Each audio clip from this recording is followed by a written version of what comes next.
저는 기본적으로 젠더 갈등이 있다는 걸 인정하시는 겁니까? 아닙니까? 아까 말씀하신 통계에 따르면 있다는 거 인정하시는 거죠. 젠더 갈등이 없다고 할 수 없죠. 채널A에서 20, 30대가 겪는 이슈에 대한 토론이 있었습니다. 패널로는 국민의힘 이준석 전 최고위원, 더불어민주당 이소영 의원, 정의당 장혜영 의원, 동양대 진중권 전 교수, 주제의 키워드는 벼락거지, 젠더, 공정이었습니다. 그 중에서 오늘은 젠더 이슈 관련 발언들에 대해 얘기해 보겠습니다. 이번 보궐선거에서 20대 남성의 표가 국민의힘으로 몰렸습니다. 이 현상을 분석함에 있어 그들의 주장을 한 줄로 요약하자면 이준석은 페미니즘 정책, 젠더 이슈가 상관이 있다. 나머지 3명은 상관이 없었다. 라는 주장입니다. 집중을 해서 말씀을 드리자면 이 20대 남성들의 72.5%의 오세훈 시장에 대한 지지를 어떤 민주당의 과도한 페미니즘 때문이라고 이야기하는 것은 저는 논리적인 비약이라고 생각을 하고요. 그 문재인 정권의 페미니스트 정책이 문제였다면은 옛날부터 빠져 있어야 되잖아요. 그게 최근에 빠졌거든요. 그럼 뭘 생각해야 되냐? 두 가지입니다. 공정 이슈가 있는 거죠. 공정 이슈가 있고 또 하나가 바로 뭐냐? 부동산과 이번에 가상화폐 이런 걸 생각을 해야 되는 거죠. 그러니까 문제는 뭐냐? 그 젠더 갈등이라는 게 이번 선거 결과에 영향을 미쳤다는 걸 부인하는 거예요. 이번에 아무런 영향도 없었거든요. 저는 20대 남성이 국민의힘에 투표한 가장 큰 이유는 기득권화된 민주당에 대한 어떤 심판, 그리고 일자리와 부동산 정책을 포함한 20대 남성의 삶을 둘러싼 많은 일들에 있어서 이제 삶에 힘이 되지 못했다라고 판단했기 때문이라고 생각을 합니다. 그래서 실제로 이게 어떤 민주당의 여성 정책에 대한 어떤 반발심이냐라고 하는 이제 주장과 의견들도 있는데 사실 그 얘기엔 좀 동의하기가 어렵습니다. 그래서 20대 남성의 문재인 정부 지지율, 직무수행 평가를 분석한 자료가 있는데 그 자료를 보더라도 이제 20대 남성의 정부 여당에 대한 지지가 오르락 내리락 하는 기점들이 있지 않았겠습니까? 근데 그런 기점들을 보면 사실 젠더 이슈, 예컨대 워마드 남성 누드 모델 유출 사건이라거나 그리고 여가부의 민간 고위직 여성에 대한 어떤 할당제 확대 정책 발표라거나 여경 체력 테스트 논란이라거나 이제 이런 젠더 이슈가 벌어졌을 때보다는 소위 말하는 이제 공정 이슈, 네. 평창 단일팀 이슈라거나 조국 사태의 입시 불공정 문제라거나 인국공 사태라거나 이제 이런 경우에 훨씬 더 남성들의 지지도가 많이 하락하고 출렁이는 것들이 이제 보이거든요. 그래서 그런 점을 볼 때 이게 어떤 젠더 이슈에 대한 반응이다라고 얘기하기에는 조금 섣부르다는 측면이. 다른 세대에서는 남녀의 지지율은 5% 내외로 비슷합니다. 나이가 비슷하면 남녀 상관없이 비슷한 시각으로 바라본다는 것이겠죠. 그런데 유독 20, 30대만 남녀 지지율이 극심하게 차이가 납니다. 30대는 13.2%, 20대는 31.6%입니다. 왜 20, 30대만 이렇게 차이 나는 걸까요? 이것을 분석하는 다른 이유들을 보면 현 정권의 부동산 문제, 조국 전 장관 딸 입시 비리 문제, LH 땅 투기 사건 등의 사회적 이슈 등을 말합니다. 그럼 부동산 문제는 남성들만 화가 나는 건가요? 조국 사태는 남성들만 평등하지 못하다고 느끼는 건가요? LH 땅 투기 사건은 남성들만 보는 뉴스인가요?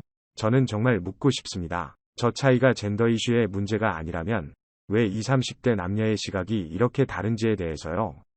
아쉽게도 이번 토론에서는 볼 수 없었네요. 저도 제가 과학고를 나왔지만은 여성이 이공계에 참여하는데 예를 들어 구조적인 어떤 장벽이 있다 그러면은 저는 그 기회평등을 만들기 위해서 같이 뛰겠습니다. 근데 제가 봤을 땐 지금 여성이 만약 수학과학을 공부한다 그래가지고 집에서 너 수학과학 하면 안 돼. 이런 집이 있나요?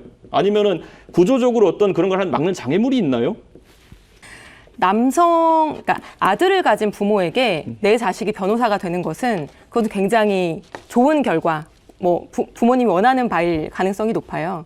근데 내 딸이 변호사가 된다? 또는 내 딸이 어떤 정치적인 리더가 된다? 그거는 원하지 않는 부모들이 많습니다. 왜냐하면 그 단적으로 사회적인 인식을 보면 사회적인 지위가 높은 남성에 대한 어떤 그 사람들의 평가. 그러니까 그러면 그 집 가정교육 문제인데 왜 여기다 다 갖고 나오냐는 거죠. 그 집 문화 그런 걸 어떻게 하라고요.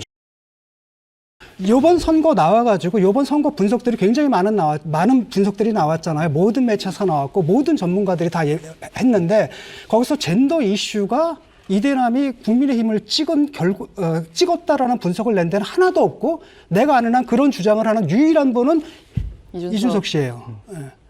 이거 굉장히 일반적이고 보편적인 합의에서 벗어난 얘기를 좀 하고 있고 거기에는 어떤 게 있냐면은 이준석 씨 개인 이데올로기가 있다고 믿거든요. 왜냐하면 이준석 씨가 계속 안티페미니즘 캠페인을 했고 그다음에 그것을 가지고 내가 우리 당에서 72% 지지를 얻은 것이 바로 내공이다라고 얘기를 하고 싶어 하는 것 같아요. 그것 때문에 자꾸 말도 안 되는 논리를 펴는데 일반적으로 모든 매체에서 분석을 할 때 젠더 이슈는 그런 적이 없었고 아까 그 남성이 있었잖아요. 페미니즘 때문에 그랬다라고 얘기를 한 분이 10명, 이대남 10명 중에 1명 정도 있었다라고 하거든요. 그런데 2030 중에서 절반은 여성이고요. 그 절반 중에서 10분의 1 정도인데 그런 사람이 있겠죠. 하지만 이 사람들이 나머지 전체를 대변한다고 얘기해서는 안 되는 겁니다.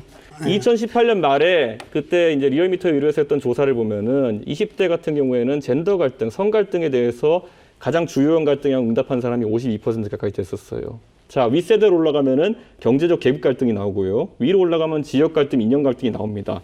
아랫세대에서는요, 경제적 개념 갈등이 오히려 약해요. 그런 상황 속에서 젠더 갈등이 가장 중요한 갈등이라고 생각하는 사람이 50%가 넘는 상황 속에서 애써 이거는 아무것도 아니다라고 부인하는 것 자체가 저는 그런 인식을 유지하면 나쁘지 않아요. 기본적으로 보면요, 문재인 정부 들어가지고 새로 등장한 단어들과 구호들이 있어요. 예를 들어 보면은 다 기억나시겠지만 강남역 시위라든지 그다음에 이수역 사건이라든지 이런 걸 거치면서 단순한 형사 사건들에 대해 가지고 젠더 프레임을 붙입니다. 여자라서 죽었다. 기억나실 겁니다.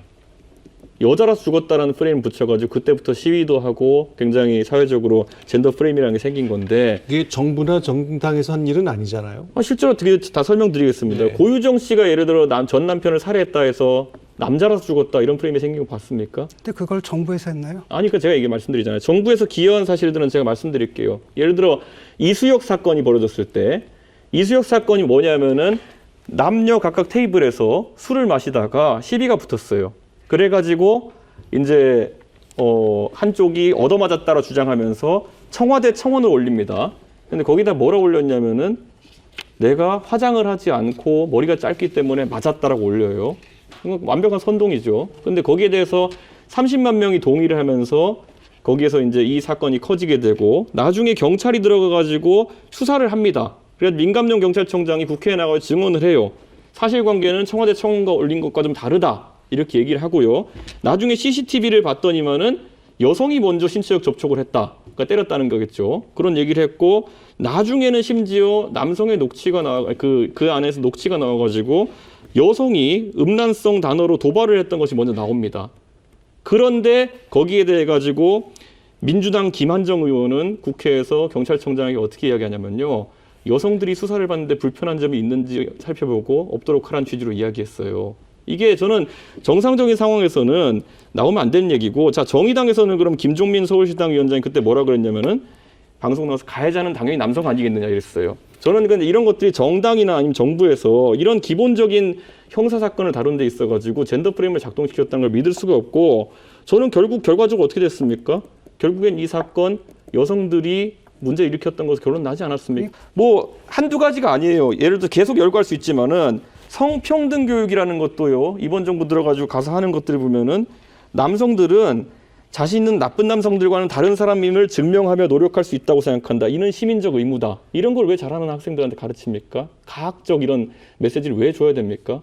아니, 남성이 잠재적 가해자다. 이 얘기도 굉장히 많이 나왔던 얘기인데 이번 정부 들어가지고 이 성평등 교육학과 한국양성평등교육지원원에서 잠깐만, 여성가족부 산하기관입니다. 잠깐만요. 그리고 다음 부분에 있어서 여성들에게 있어서 어떤 젠더 평등이 필요하다, 젠더 평등에 대한 목소리를 높이게 되는 이유는 다른 게 아니라 안전의 문제입니다. 안전의 문제에서 2019년 경찰청 통계를 좀 가지고 와볼게요. 범죄 통계에서 30세 이하의 강간 피해자 남성이 몇 명이나 될 것 같으십니까? 19명입니다.